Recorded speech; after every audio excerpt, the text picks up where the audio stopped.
श्री गणेशाय नमः, श्री कृष्णाय नमः, श्री सरस्वती नमः। देखिए, आज आपको श्रीमद् भागवत महापुराण के 9वें स्कंद का 7वां अध्याय श्रवण कराता हूँ। आप प्रेम से मन लगाकर श्रवण कीजिए। सप्तम मानदाता कुलही पुरुकुत्स हरिचंद्र भय सत्यव्रत जगत में पूर्ण परमानंद। श्री सुखदेव जी बोले कि हे परीक्षित, मानदाता के पुत्र श्रेष्ठ अम्बरीश को युवनाश्व ने पुत्र भाव से गोद लिया।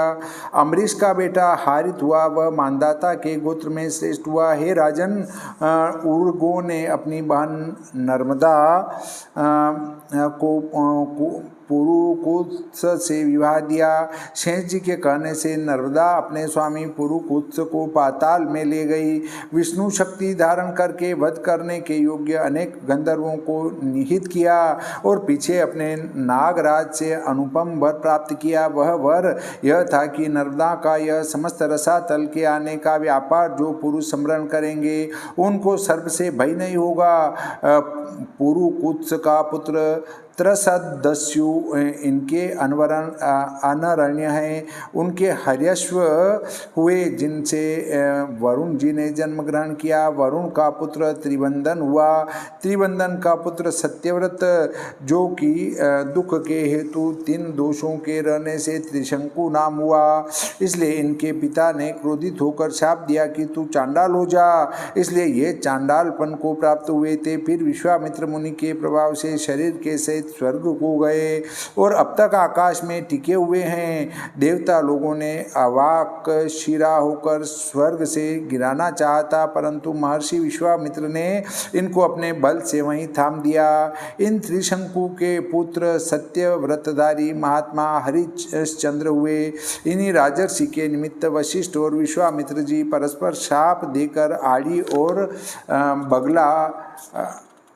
बगला पक्षी हुए और इन दोनों ने 1 वर्ष तक घोर युद्ध किया था।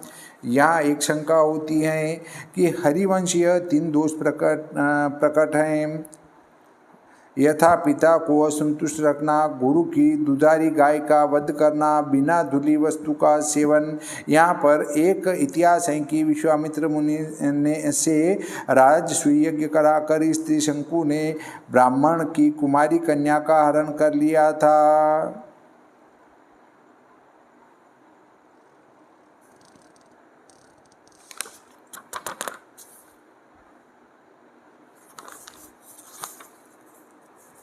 शंका उत्तर ये है इसका कि एक इतिहास प्रसिद्ध है कि विश्वामित्र मुनि ने राजसूय यज्ञ कराकर उसकी दक्षिणा में सर्वस्व हरण कर राजा हरिश्चंद्र को आर्त किया। यह सुन महर्षि वशिष्ठ जी क्रोधित हो विश्वामित्र के पास जाकर यह शाप दिया कि अन्यायाचरण करने के हेतु तुम आड़ी पक्षी हो जाओ। विश्वामित्र ने बदले में यह शाप दिया कि तुम बगला हो जाओ। फिर इन दोनों ने परस्पर आड़ी और बगला हो घोर युद्ध किया था। एक शंका और होती है कि राजा हरिश्चंद्र ने सब यज्ञों को त्याग कर पुत्र के मांस द्वारा यज्ञ करने का क्यों विचार किया और वरुण भी ऐसे देव उससे बाल हत्या ग्रहण करने को क्यों अंगीकार किया। इस बात से जान पड़ता है कि हरिश्चंद्र और वरुण महापापी हैं। उत्तर ये है कि राजा हरिश्चंद्र अपने आप को पुत्रहीन जान के मन में राजनीति विचार कर पुत्र के मान से यज्ञ करने का विचार किया कि अभी मेरे पुत्र नहीं हैं, वरुण को लोभ दे के जो मुझको हो जाएगा तो नहीं मारूंगा। पुत्र के लिए झूठ बोलने का पाप भी नहीं होगा। इसलिए हरिश्चंद्र ने पुत्र के मान से यज्ञ करने का विचार किया। इन हरिश्चंद्र के प्रथम कोई पुत्र न था, इसलिए सदा अनमने रहते थे। एक समय देवर्षि नारद जी के उपदेश से जलाधिपति वरुण जी की शरण जाकर प्रार्थना की कि हे देव, आप हमें यह वर दें कि हमारे एक पुत्र हो। हे प्रभु, जो हमारे वीर पुत्र उत्पन्न होगा तो हम उसी पुरुष से आपका यज्ञ करें। वरुण जी ने कहा कि ऐसा ही होगा। तब राजा हरिश्चंद्र के रोहित नामक एक पुत्र हुआ। पुत्र के उत्पन्न होने पर वरुण जी राजा के निकट आकर बोले कि कि हे राजन, तुम्हारे पुत्र हो गया। अब कहने के अनुसार तुम हमारा यज्ञ करो कि जिसमें यह तुम्हारा पुत्र ही पशु बने। तब राजा हरिश्चंद्र बोले कि हे देव, 10 दिन की आयु न होने से पशु पवित्र और यज्ञ के योग्य नहीं होता, इसलिए मैं 10 दिन बीतने पर आपका यज्ञ करूंगा। हे राजा परीक्षित, 10 दिन बीतते ही वरुण जी फिर आकर बोले कि अब यज्ञ करो। तब महाराज हरिश्चंद्र ने कहा कि दांत निकलने पर यज्ञ किया जाएगा। दांत निकलने पर वरुण जी ने आकर कहा कि दांत भी निकल आए, अब तो यज्ञ करो। तब राजा हरिश्चंद्र बोले कि दांत गिरने पर यह महापवित्र यज्ञ भली भांति संपूर्ण होगा। कुछ दिन पीछे रोहित के दांत गिर गए। तब वरुण जी फिर राजा के निकट आकर बोले कि हे राजन, हमारे पशु के दांत गिर गए, अब तो यह यज्ञ अवश्य ही करना चाहिए। हरिश्चंद्र ने कहा कि दांत गिर कर जब तक फिर न उपजे तब तक पशु पवित्र नहीं होता।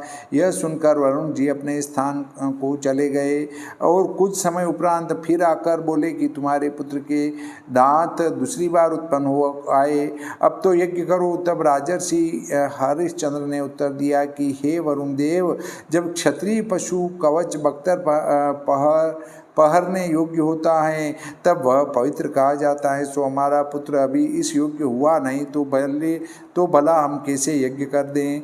हे महाराज परीक्षित, राजा हरिश्चंद्र का चित्त स्नेह के वश हो गया था। उन्होंने पुत्रानुराग के वश यज्ञ करने के लिए वरुण जी को जो जो समय बताए, वह वरुण जी उसी समय की राह देखने लगे कि इतने में रोहित पिता का अभिप्राय अर्थात अपने को पशु बनाकर वरुण जी के यज्ञ करने की इच्छा जान गया। इसलिए वह अपने प्राण बचाने को धनुष ग्रहण कर वन को चला गया। इससे वरुण जी को महाक्रोध उत्पन्न हुआ और उन्होंने राजा हरिश्चंद्र को सताया। इसलिए राजा हरिश्चंद्र का पेट अति बड़ा हो गया। इसके पीछे रोहित ने सुना कि पिताजी को वरुण देव ने पीड़ा दी है, इसलिए अपनी पुरी में जाने की इच्छा की, परंतु देवराज इंद्र ने वहां आकर रोहित को जाने से रोका और कहा कि तीर्थों की सेवा करते हुए पृथ्वी पर विचरण करना अत्यंत पुण्यदायक है, तुम ऐसा ही करो। यहाँ रोहिताश्व ने 1 वर्ष तक वन में वास किया था। इस प्रकार दूसरे, तीसरे, चौथे और 5वें वर्ष में जब रोहित ने फिर पिताजी के पास जाने की इच्छा की, उसी समय देवराज इंद्र ब्राह्मण रूप से उसके निकट आकर इस प्रकार से कहने लगे, पुण्य तीर्थ में विचरण करो। इसलिए रोहित कुमार ने 6 वर्ष तक वन में विचरण किया। इस प्रकार जब रोहित को 6ठा वर्ष वन में रहते बीत गया और पुरी में आने लगा, तब यह रोहित अजित गर्भ के मध्य पुत्र शूनःशेप को उसके पिता से मोल ले आया और इस शूनःशेप को अपने पिता राजा हरिश्चंद्र को देकर प्रणाम किया। इसके पीछे यशस्वी प्रसिद्ध महात्मा महाराज हरिश्चंद्र ने नरमेध यज्ञ की विधि से वरुण देव का यज्ञ प्रारंभ किया। तब वरुण जी ने राजा हरिश्चंद्र की उदर पीड़ा शांत कर दी। इस यज्ञ में विश्वामित्र जी, होता, जमदग्नि, अध्वर्यु, वशिष्ठ, ब्रह्मा और आयास्त मुनि सामग हुए। हे राजा परीक्षित, इस व्यापार से देवराज इंद्र ने राजा हरिश्चंद्र के ऊपर प्रसन्न हो उनको एक सुवर्ण का रथ दिया। हे महाराज, शूनःशेप का महात्म्य विश्वामित्र उपाख्यान के प्रसंग में आगे वर्णन करेंगे। हे महाराज, भार्या सहित राजा हरिश्चंद्र का सत्य, सामर्थ्य और धैर्य देखकर महामुनि ब्रह्मा जी अत्यंत प्रसन्न हुए थे। इसलिए उन्होंने महाराज हरिश्चंद्र को अविहत अर्थात परम ज्ञान दिया था। तब इन राजर्षि हरिश्चंद्र जी ने अन्नमय मन को अन्न शब्द वाच्य पृथ्वी में धारण अर्थात पृथ्वी के साथ मिलकर फिर उसको जल के साथ मिलाया। इसके उपरांत उस जल को तेज के साथ मिलाकर उस तेज को वायु के साथ मिलाया।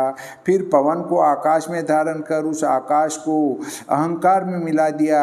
फिर उस अहंकार को महत तत्व में मिलाकर विषय की ओर से हटाकर ज्ञानांश का आत्मस्वरूप में ध्यान कर उससे आत्मा के आवरण भूत अज्ञान को भस्म कर डाला। फिर निर्वाण सुख संपत्ति से ज्ञानांश को छोड़ मुक्त हो अनिर्देश्य और अप्रत्यक्ष स्वरूप में स्थित हुआ। श्रीमद् भागवते महापुराणे नवम स्कंदे भाषा टीकायाम हरिश्चंद्रोपाख्यानम नाम 7मो अध्याय। श्री सरस्वती मैया की जय, श्री गणपति जी महाराज की जय, श्री रामचंद्र भगवान की जय।